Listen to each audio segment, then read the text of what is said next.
I want you to think about this here. In your entire lifetime, how much money has gone through your hands? How much? Let me explain to you what I mean by this. Maybe you made $73,000 last year, 28 years old. And the first time you got a check was 14 years old, it was $100. Add that whole thing up. You'll come out with a number, $493,000 or $1.9 million or $6.3 million, depending on who it is watching this video. The question is this: how much is left in your wallet? Truly, what is in your wallet? Not what's in your wallet with capital choice. I'm talking like really, what's in your wallet? What do you have left? How much savings do you have left? And if you're not too happy with this question, it's very simple. The reason why you don't have a lot of money left is because you don't know how to play the money game. Simple as that. So today in this video, I'm going to cover with you 20 rules of money. These are rules of money that I followed, and it's obviously from a lot of mistakes I made because there was a point in my life where I had made money and there was nothing left in my pocket. So I'm telling you from my experiences. But rule number one is the most important one, and it's the one you have to buy into immediately. It's very simple. You can fight it, say whatever you want to do to it. It's a rule. And the rule is, it's a game. Money is a game. And the great thing about any game is the following thing. No matter what game you play the most, eventually get good at it. If I've never played chess and I play you and you played 100 times chess, you're probably going to beat me. If I have played Monopoly 1,000 times and you played 3 times, I'm probably going to beat you because it's a game. So the great thing about the money game is it can be learned. So many times people fight it and they have problems with it. And they say, well, you know, that person became rich because they're smart. This person did this. No, no. They learned the game, and you can also take the time to learn the game. Rule number 2 is don't be a hater of money. If you hate money, you'll never get money because money doesn't like haters. So if you're a hater and you constantly say things like, well, money doesn't grow on trees, and money is this, and money is that, and rich people are this, you're right. Money says, you're right. I'm not turned on by you. It's almost as if going on a date with an attractive girl and telling the girl that you don't like attractive girls who don't know a lot about philosophy and all they care about is their looks and doing makeup and doing this and working out and going to the gym. And this girl's like, dude, I put makeup on, I work out every day to stay in shape, but I also like other things in my life. But you know what? You're right. You're not attracted to me. I don't like you. She goes and finds another guy that says, I like a girl that takes care of her body. I like a girl that takes care of her skin. I like a girl that does makeup. I like a girl that works out 5 days a week. She's attracted to that guy. Keep that part in mind. Don't be a hater with money. Number 3, it's a doubles game. Listen, this should you can stop watching the entire video. You got the main things out of the way. It's a double game. And by the way, at the end of the video, I'm going to give you a free PDF. It's a double game. What is a double game? The entire game of money, it's about doubling your money. So what do you mean, Pat, doubling your money? Let me explain it to you this way. If you right now have $1,000 in your bank account, if you're watching this, you have $1,000 cash, you are 10 doubles away from $1 million. That's it. You're 5 doubles away from having $32,000. You're 13 doubles away from having $8.192 million. You're 14 doubles away from $16 million. It's a doubles game. So how soon can you double your money? That's truly the game. Can you take that $1,000 and double it to $2,000 in the next year? So the next thing is, now it's $2,000 you have an account. Now you are 9 steps away from $1 million. You may say, Pat, I already have $100,000 in my account. Well, guess what? You're 4 doubles, 3 doubles away from $1 million. All you got to, it's a doubles game. This is a piece of cake when you learn it's a doubles game. So the question then becomes what? How soon, this is the real game of doubles, it becomes 2 different things. Risk tolerance, because you got to know yourself when it comes to money. Your risk tolerance, depending on the age you're at, if you're 65, your risk tolerance is going to be lower than you being 22 years old, right? So you have your risk tolerance. You need to know you. Then the other part is time horizon. What is your time horizon? So time horizon could be, I want to have $1 million by 10 years from now. Great. If it's 10 years, what do you have right now? Then you have to play your doubles game. How many doubles do I have with the $17,000 to get to $1 million? It's a simple game that you can learn what to do. As long as you know your risk tolerance, you know your time horizon, what it is and what the amount is, then you're playing the doubles game. Number 4. Seduction. Let me explain to you about seduction, okay? Listen, I use the analogy with ladies because it's just how it is, okay? Money likes to be seduced. Money's attracted to seducers. Just like a woman doesn't like a desperate man, money doesn't like desperate people. Money's not attracted to desperate people who want it so bad because they want to make this money and show it off to everybody. No, no. Money seduce. You need to seduce money. Seduce money. And all of a sudden money says, oof, I like this guy. I like this girl. Oh my gosh, I'm turned on to you. Don't let money seduce you. You seduce money. It's a seduction game. So whoever learns the seduction game with money, all of a sudden money starts coming from all over the place to you because money is turned on by people that know exactly what they're doing. Money likes investors who know what they're doing. Okay? A girl goes on a date with a guy that knows what he's doing. She's most likely to come back, and then there's experience. So learn how to seduce money. Once you learn this whole thing, you'll get better at this game as well. Next, timing. Timing when it comes down to money. Let me explain about timing. I'm not talking timing like this is the best time to invest into Snapchat or this is the best time to buy the IPO of Facebook and etc. I'm not talking that timing. Although that's a whole different conversation with timing. Timing, I'm talking about running a business. I'll give you an idea. There was a time where logically I had to cut down, okay, in my business. And I had to get rid of 2 or 3 employees. Logically, I had to cut down. But I knew what I was getting ready to do, and I had access to all the information. I decided to double down, and that helped expand the business to new area, new territories. So, and then the other part is cutting down expenses, is you knowing maybe numbers are looking very good, but there's an area that needs to be cut down that no one else knows about the information. You need to cut down because you have access to all the information. So there's got to be a part where you need to know, and this is a thing that we can't teach you. This is not something I can teach you about. But this is going to be a part of it that you're going to learn from experience with timing. Timing with when you buy, timing on when you invest, timing on when you stay light, timing on when you stay liquid, timing on when you go. There's a timing aspect to all those decisions you'll make. Number 6, boredom. Let me explain what boredom means. Money needs to be moved, okay? Again, if a girl is bored with you, she leaves you because you're too boring. Same with men. If a man is bored with a girl, they're going to leave because it's boring. Money doesn't like to be bored. What do I mean? If money stays in a checking account, money is going to somebody else who knows how to use that money. If money is just staying somewhere and it's not working, it's too boring, it goes to somebody else that knows what to do with money. So you got to make sure money's always moving. Money's always moving for you, always moving for you, always moving for you, always working for you, always out there doing something to create more money for you. Next, secret account. You always got to have a secret account. Let me tell you what a secret account is. It's an account that no one knows about. Your wife, your husband, your boyfriend, girlfriend, mom, dad, brother, sister. No one knows about this account. What is this account? It's a crisis account. A crisis account could be cash. A crisis account could be somewhere sitting down that no one knows about. Now, I know you may say, Pat, you just talk about boredom, you talk about this. 2 complete different stories. You got to have a crisis account that's not your emergency fund. I'm not talking emergency fund that this is the right thing to do. I'm talking a crisis account. What saved the business when we were going through difficult times and our company's checking account went to $13,000. I have payroll, commissions, everything. $13,000. Where we're about to shut down the company. It's this close. We're about to shut down the company. What saved us was the crisis account that I had. No one knew about. That money showed up, put it back into the business, saved us. We lasted. We made it through the tough times. And now we're here where we are today. But it's because I had a secret crisis account no one else knew about. You always need to have a secret crisis account. Number 8, don't drive first class until you have $10 million in a bank account. I see so many people spending $2 grand on a flight where they can spend $400. Listen, I'm 6'4", 6'5", 240, and do you know how many times till today I've paid first class? 0. I don't pay first class. Other people pay for my first class, but I don't pay first class. I've been paid first class. I've flown first class many, many times because I have the miles or people pay for my flight. I don't pay first class. And why is that? Here's how I did the math. Now, obviously, I can afford to do it, no problem. But here's how I did the math. You're trying to tell me $2,000 for a first-class flight, and I can get $500 for the same flight. That $1,500 times 9 flights in a month, that's 9,000. That's 9 times what? $1,500 is $13,500, some number like that. You know what I can do with that number? That's 4 employees. That's marketing. That's expansion. Over a year, that's $200,000, $180,000. Why am I going to waste that money? That's an executive I can bring in. That's 2 incredible employees I can bring in. I don't pay first class. Other people pay first class. Once you get 10 million bucks and you want to do it, that's great.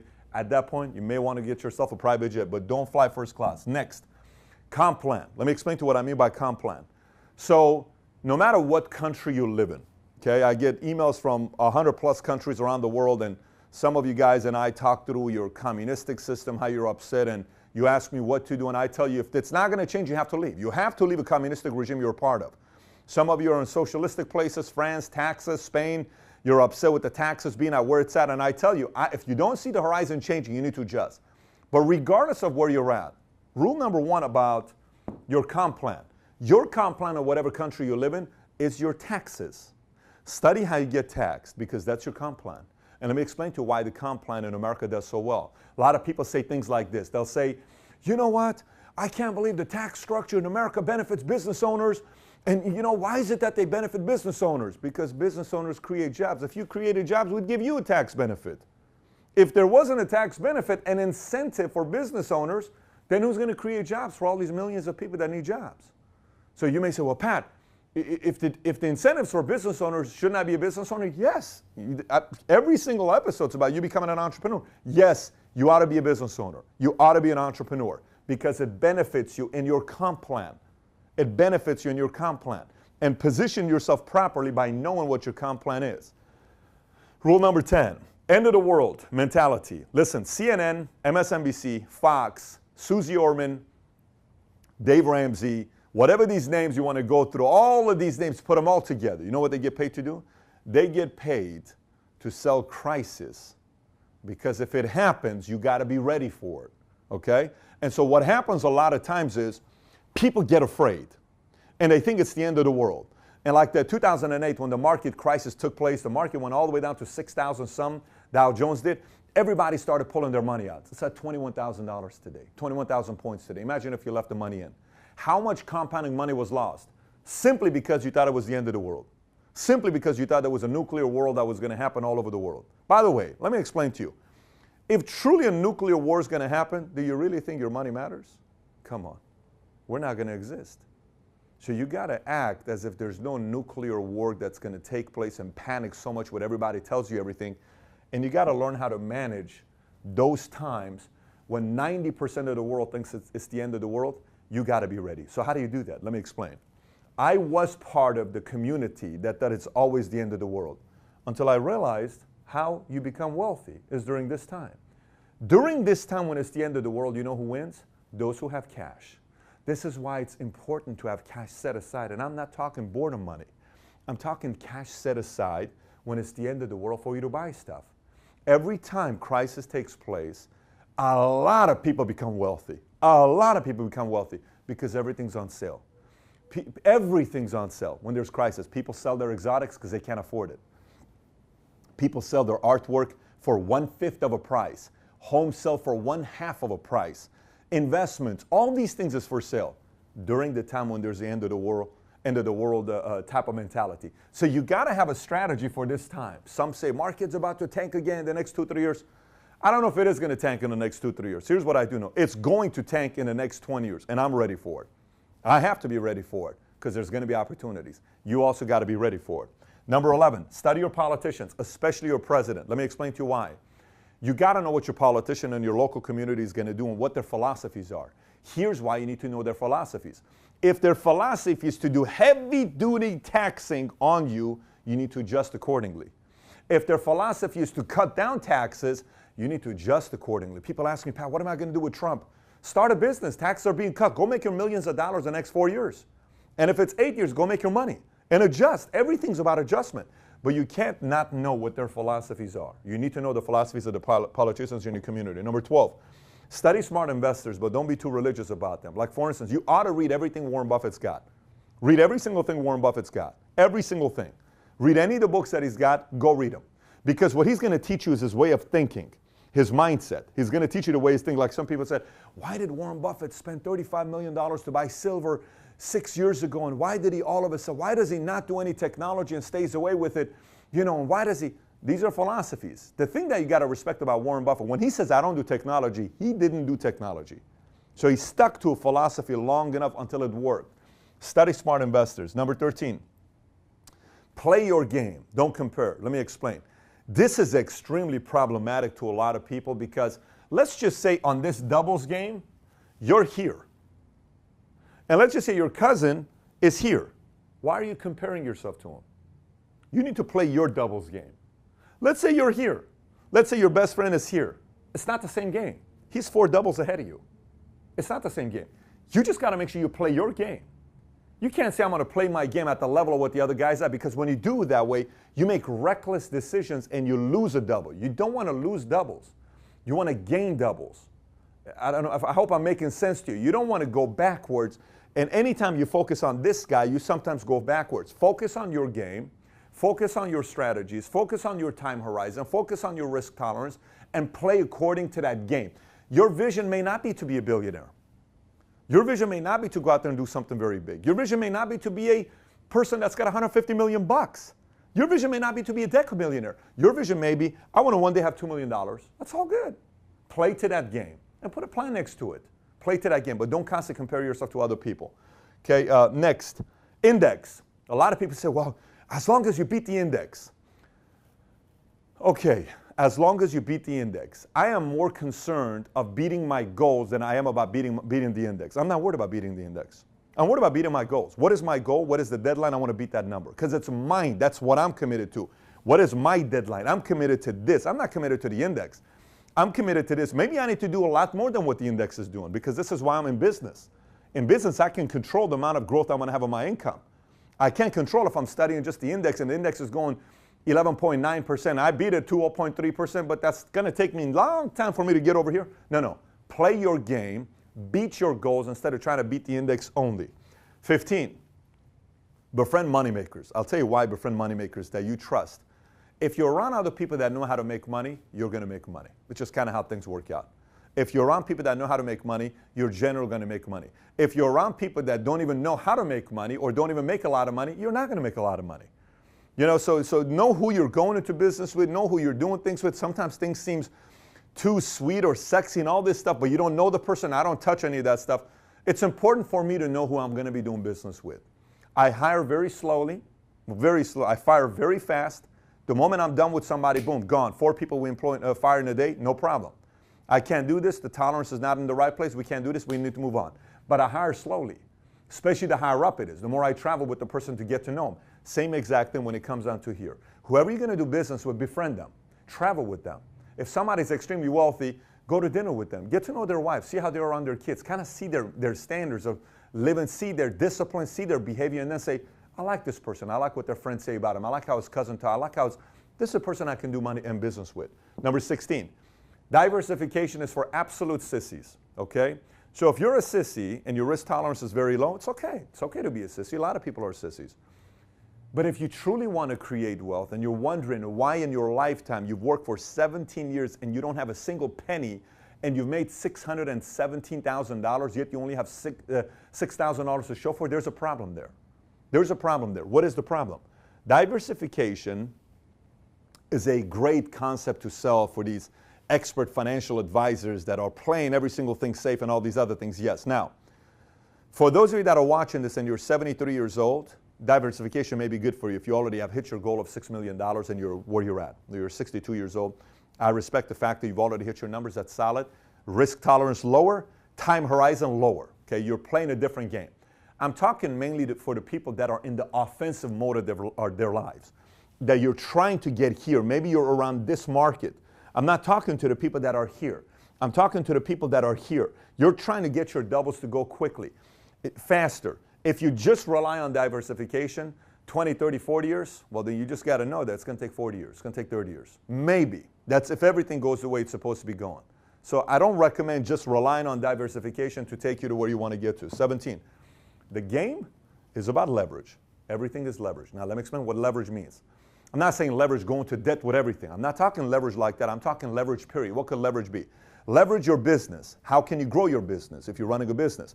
How can you leverage to have more support? How can you leverage to sell more? How can you leverage to expand more? How can you leverage to increase the value of your business more? How can you leverage to market yourself more? How can you leverage to get to the customer faster? How can you leverage to increase the speed of growth of your business? How can you leverage to get certain things going? How can you leverage? Everything is a leverage game. Everything is a leverage game. And the more you study the concept of leverage and the game, how it works, the better it is for your wealth. Number 18, positioning. Positioning has to do with, for instance, I'll tell you what positioning is.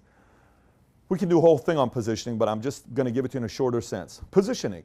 if I'm going to go work at a company and I'm going to have a piece of the equity and I'm going to position myself to own a piece of that company and it's going to go public, that's smart positioning.